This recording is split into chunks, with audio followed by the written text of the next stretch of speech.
What makes a player fall in love with the game? Well, for me in Destiny, specifically Destiny 1, it was always the exotics. The excitement of chasing raid exotics like Vex Mythoclast, the rarity of exotics like Galahorn, or the excitement of doing quests for the first time like Outbreak Prime.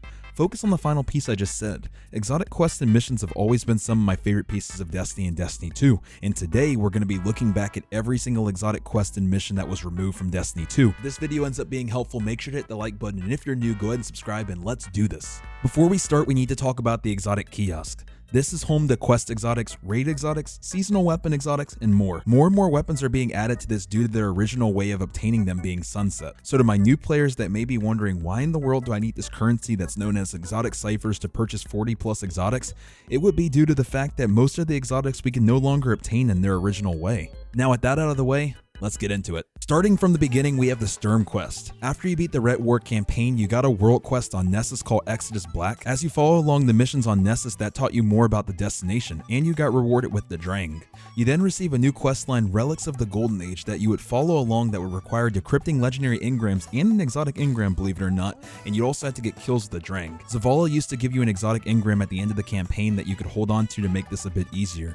After some more steps, you had to destroy the servitor Kendrick 7 in the Exodus Crash Strike, and then you went back to Tyra Karn in the farm, and then you picked up the exotic. That's a name I haven't heard in a while. For the Mida multi-tool, once again after beating the Ret War campaign, you got a world quest, this time on the EDZ. After you complete these world quests, you get the Mida mini tool. You're seeing a trend here for those of you who may remember these weapons from Season of the Haunted. After this, Banshee had a quest that required you to get precision kills and multi-kills with scout rifles. The next part gave me some nostalgia because I remember having bad luck with this the first day it came out. You needed to dismantle 5 blue or legendary scout rifles. Then speaking of SMGs, you need to get 50 airborne kills with an SMG. After doing this, Banshee had the Mida multi-tool ready for you. Next is the Rat King. The last of the 3 post-Ret War campaign quests had you go into the good old Titan, which we saw make a return this season, if what we got counts. The quest you're going to do is called An Enemy of My Enemy. This starts off going all over Titan doing various quests and learning more about Titan. After this is my favorite part that I still miss to this day. You get the Rat King's crew that goes into your kinetic slot.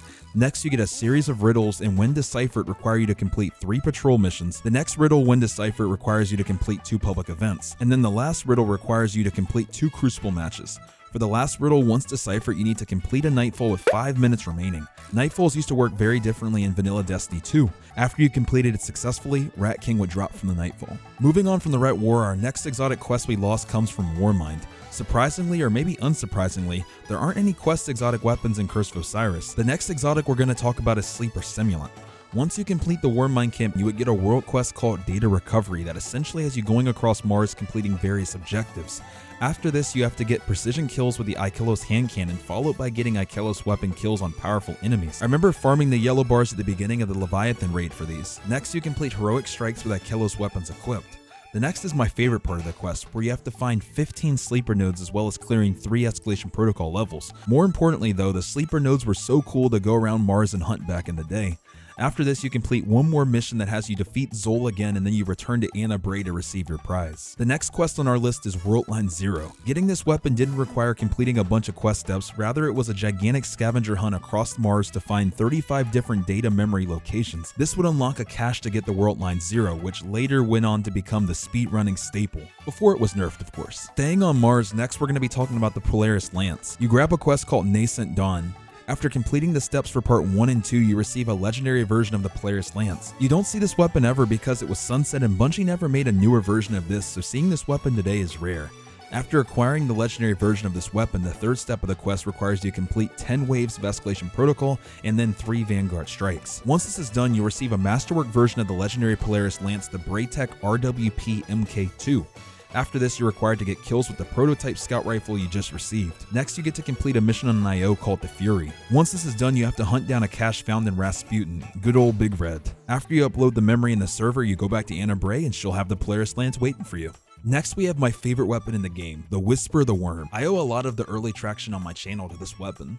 Before the weapon moved to the kiosk, this was actually known as the weapon that came from the first secret mission in Destiny 2. It was a legendary time, and that's really the only way to put it. To get this weapon back in the day, you had to wait on IO in the Lost Oasis for the Taken Public event to spawn. It couldn't be the Cabal event, which felt like it spawned more frequently. Once you got the event to spawn, you had to kill a secret Taken boss in one of 3 locations on the map. After you killed the boss, a portal would spawn. This was genuinely the craziest thing we had seen in Destiny 2 up to this point, and the community rightfully freaked out. You then had 20 minutes to complete the secret mission that consisted of one of the craziest jumping puzzles we had ever seen up to date, in a complex labyrinth that you could easily get lost in if you didn't know your way. Once getting to the end of the mission, you had to kill 3 Taken bosses in order to claim your prize. This will always be one of my favorite missions of all time. Speaking of favorite missions, we have the Outbreak Perfected that came from the 0-hour mission. Speaking of amazing times in Destiny 2, this was peak Destiny 2. To start things off, you had to complete the campaign and then the quest on Titan, the enemy of my enemy. Doing this allowed you to do the Bad Neighbors heroic adventure on Titan that had a secret door you could enter in to obtain a fallen transponder.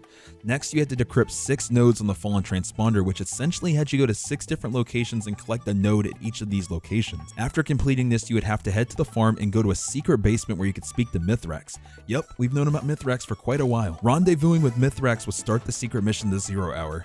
Just like Whisper, this was another mission that had 20 minutes to complete, which had a series of jumping puzzles clearing out all of the ads in each room as you progressed. However, before getting to the boss room, the 0-hour had the infamous Trevor robot, a robot that would chase you and claimed all of our lives at one point or another. After escaping Trevor, you had to beat a final boss and clear out all the ads in the process. If you did this, you would be able to claim your prize, the Outbreak Perfected.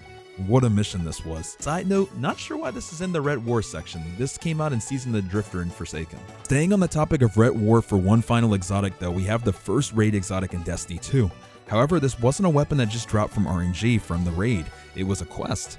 You started the quest by killing Cabal. Eventually, the On the Comms quest would drop from a random Cabal and it would fill your heavy slot.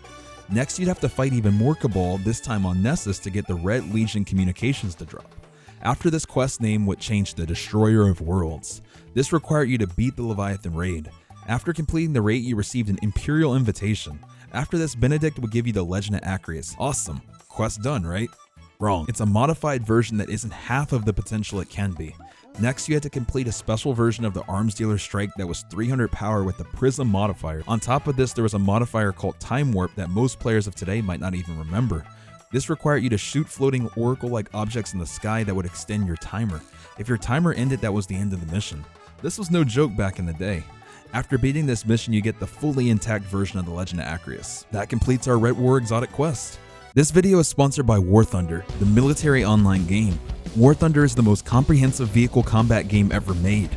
You can play with more than 2,000 tanks, planes, helicopters, and ships in dynamic combined arms PvP battles. Every vehicle is incredibly detailed and modeled down to their individual components, which offers a highly immersive combat experience. You can play now for free on PC, Xbox Series X and S, PlayStation 5, and on the previous console generation as well. The vehicles in War Thunder span over 100 years of development from the 1920s to the present day. Also, they have incredible graphics and details in 4K resolution with authentic sounds and beautiful music, creating an insane atmosphere. The thing I like the most about the game is the amount of vehicles you have to choose from, tailoring your gameplay experience to your personal preference. You can play War Thunder for free now on PC, PlayStation, or Xbox using my link in the description. When registering on PC, there's a large free bonus pack when using my link that includes multiple premium vehicles, premium accounts, boosters, and more. Moving on to Forsaken. Starting off with the Ace of Spades, Ripcade 6, we'll see it in final shape, I think. After you finish the Forsaken campaign, you pick up a quest from Banshee called Cade's Will. You start off in everyone's favorite mode, Gambit, and you have to get invasion kills with a hand cannon. Next, you have to get 250 kills with a hand cannon and strikes, then 25 precision hand cannon kills in Crucible. The next part of the quest, which was finding all 4 of Cade's caches, was really fun. He had one on the Tangle Shore, IO, EDZ, and on Nessus as well. The final part of the quest is my favorite though, where we got to do a final mission on Titan, and it was called Ace in the Hole. After completing this, you got to pick up the Ace of Spades from the gunsmith. Next is the last word, the fan favorite. After visiting the Drifter in the tower, you had to kill Hive with solar damage, collect 75 Hive tablets, and kill 3 Hive bosses. Next, you got a step called Temptation, where you had to get kills in Crucible. After this, you got to complete a mission on Titan called Damnation. After this, you got asked to do a series of tasks, including 3 Witches Ritual Heroic Public Events, which was notably the most annoying part of the quest. After this, you got to do another mission, and it was really cool. It was called The Conversation, one that you definitely wanted to do. After this, you got to pick up the last word from the Drifter. Next is Lemon Arc. This weapon could drop randomly from forges from your powerful frames you got each week. This meant you had a limited number of times each week that you could attempt for Lemon Arc. It made for some awesome moments when you finally got it though. Staying on the forge weapons, we have the Jotun. This weapon also drops randomly from the forges, but with Jotun, it exclusively drops from Bergusia Forge. Just like Lemon Arc, you need to have a powerful frame from Ada for it to drop, so you only had a few tries per week to get it. I still remember getting mine for the first time. Next is one of the best weapons in the game still to this day, the Izanagi's Burden. I still really miss this quest and it gives me a lot of nostalgia. Starting off, you had to get the mysterious box in the Volunder Forge. Next, you had to get 4 keys to unlock the mysterious box by making each forge maximum temper and then opening the chest at the end of it. After you got the first 3 keys, you got a black armory key mold from Ada. After this, you had to go to the Leviathan to get Watcher's Lens from killing the Watcher enemies. Then you had to collect glimmering amethyst from strikes, public events, and chests. After this, you could finally go back and make Bergusia Forge maximum temper and get your final key. By the way, maximum temper was just shooting the drones in the between rounds. Next, you needed an obsidian crystal from a rare bounty, and you all know how rare those used to be. Next, you needed ascendant glass by beating Dueling Karu from Shattered Throne. Remember, Shattered Throne only spawned when the curse week was active, so it really only was available once a month to do this part of the mission. After this, you still aren't done and have to do a different version of the Pyramidian Strike to get the Radiant Phase Glass. Lastly, you do a mission in the Bergusia Forge where you kill the final boss. After this, you can claim your prize at 801. Next, we have the Thorn. This quest has you starting off in the salt mines in the EDZ, where you eventually, after going through a transmat, will pick up the hunk of metal. After this, Banshee will give you the quest. You have to get Hardronic Essence by, funny enough, killing Warlocks in Crucible, doing bounties on IO, or Nightfalls. Next, you can rebuild Thorn's shell by either doing Titan bounties for Sloan, killing Titans in Crucible, or doing Blind Well. Next, to bind the Thorn, you'll need Sapphire Wire, and to get that, I bet you can guess what we have to do: kill some hunters. Anabray bounties or Escalation Protocol waves will also work as well. Next, you have to kill Guardians in Crucible with hand cannons or void weapons. This step I remember taking quite a while. Next, you talk to Tyra Karn, and that's when it's finally time to do the step that we all remember in our nightmares, the Chasm of Screams. This was a modified version of Savathun's song that was extremely brutal on day 1. If you got this mission done and killed the knights that you were required to kill before killing the Shrieker, it would reward you with the Thorn upon completing the mission. This was by far one of my favorite missions to get an exotic just based on its difficulty. Staying on hand cannons, we have to talk about the Lumina. Once again, we're going to be starting off our journey in the salt mines. After doing some lost sectors and generating 250 orbs of light, you'll be given the Rose hand cannon. Yes, this is where Rose came for my new players. After this, you had to complete 3 different tasks. Complete a Nightfall with a score of at least 50k, gaining points from either Blind Well, Escalation Protocol, or Forges, and then lastly you had to kill 100 enemies without reloading. Next, you had to kill enemies and complete activities with the Rose equipped. Having other people with Rose would speed this process along. Next was the most brutal step for most people back in the day, and that was getting the Not On My Watch medal in Gambit, which required killing an invader within the first 10 seconds of them spawning before they got a kill. I used Truth back in the day to get this done. After this, you do my favorite part, which is a variation of the Will 1000 Strike, where you also have to shoot crystals in the sky with Rose. After completing this mission, you're given the Lumina as your prize. Speaking of Truth, that's the next weapon on our list. The quest starts off by completing a menagerie when the ogre is the boss. I miss menagerie so much. After this, you take the letter that dropped to Petra. Next, you'll be required to complete an Ascendant challenge. After this, you'll find 4 fragments to restore a map before you can proceed. One of these will be on the Bay of Drowned Wishes Lost Sector, the second in the Tangled Shore by the Mindbender, the third in the Cistern on Nessus, and the fourth by completing a Nightfall.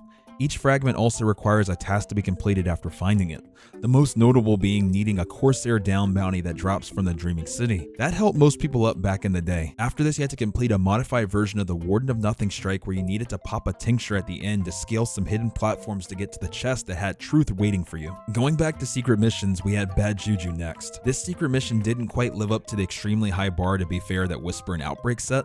To get this mission, you first had to unlock the Tribute Hall. I miss this area so much, and I'm still shocked that Bungie hasn't brought something back like this. Essentially a place where you could damage test all of your weapons. Next, we were required to get 18 tributes in the Tribute Hall. You could acquire these by turning in materials and doing various tasks, and also triumphs that came out during Seasonal Opulence. After this, you could jump into the portal and start the Other Side secret mission. Unlike Whisper and Outbreak, this mission is not timed and is a lot less difficult. You can take your time and get this done at your own pace.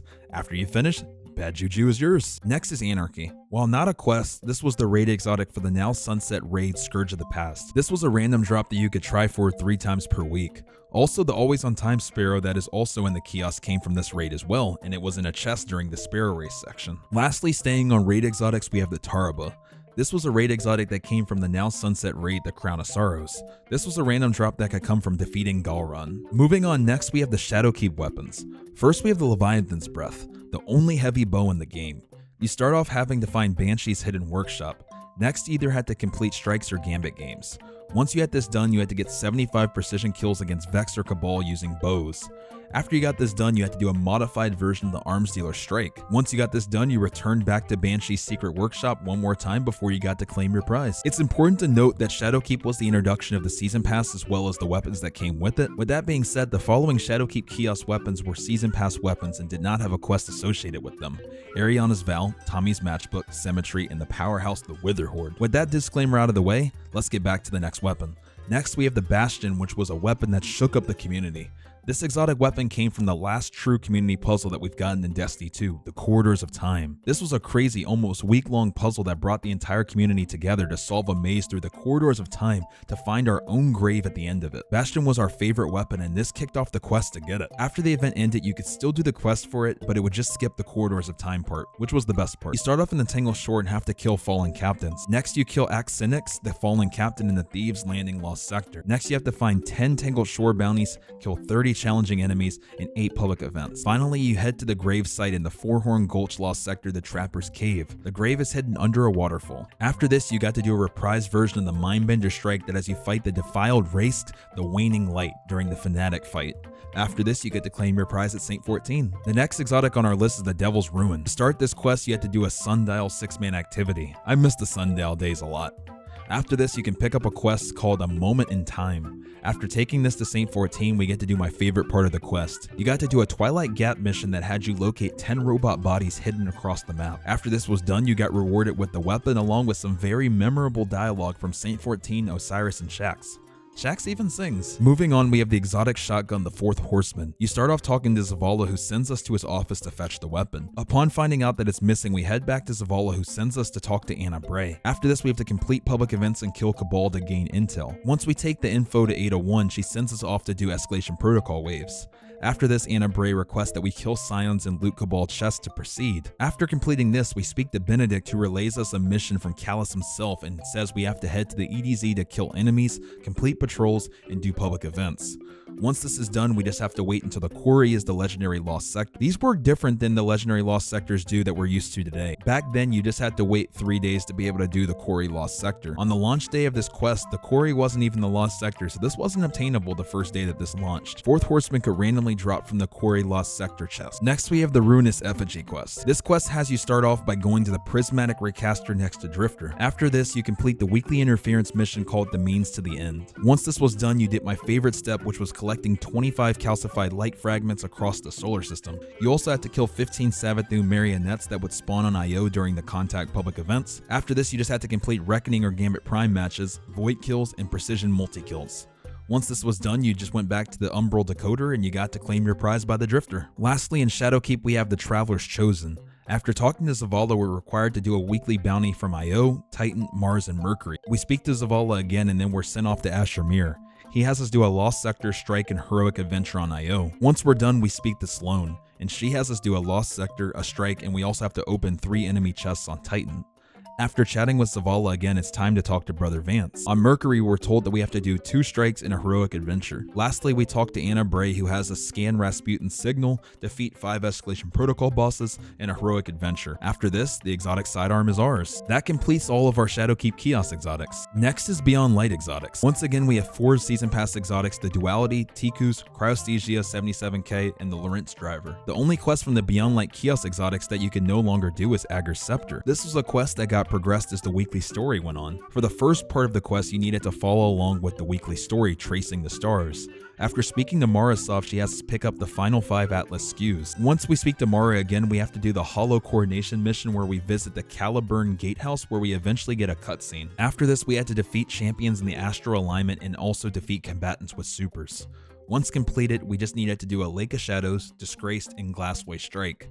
Once we returned to Morrow, we received the Agar's Scepter and we got to test it out in a new mission. Once we completed it, we got one final cutscene to wrap things up. Even though I said Agar's Scepter is the only Beyond Light Kiosk exotic quest you can't do, I didn't mean that it was the only exotic quest or mission that we lost access to. If you recall, Xur sells 2 weapons each week for exotic ciphers, Hawkmoon and Deadman's Tail, and no, this is not how we originally obtained these weapons. Let's take a look at how we originally acquired these weapons, starting with Hawkmoon. To start this quest, we had to talk to the spider who gave us the mission As the Crow Flies.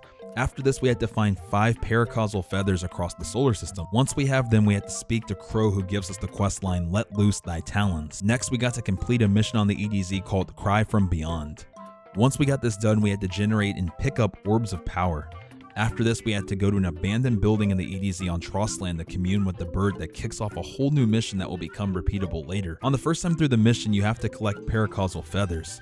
Once you get them all from progressing the mission, you take them back to the Crow. This is when he gives us the most hefty step of the quest, killing 200 guardians or killing a ton of champions. Once you finally get this step done, you head to the sludge and commune with the final bird. After this, you enter the mission again, this time doing the second half of it where you eventually commune with the bird that will give you the Hawkmoon. You then use it to beat the rest of the mission, and that concludes the Hawkmoon quest. As I mentioned, the Harbinger mission will become available again next season through the Rotator playlist. Moving on, let's take a look at the Deadman's Tail. This weapon is unlocked by a mission called Presage, but before we can get to that, there's a few steps that we need to mention. The first step being going into the Arms Dealer Strike, where at the beginning you go through a newly opened door.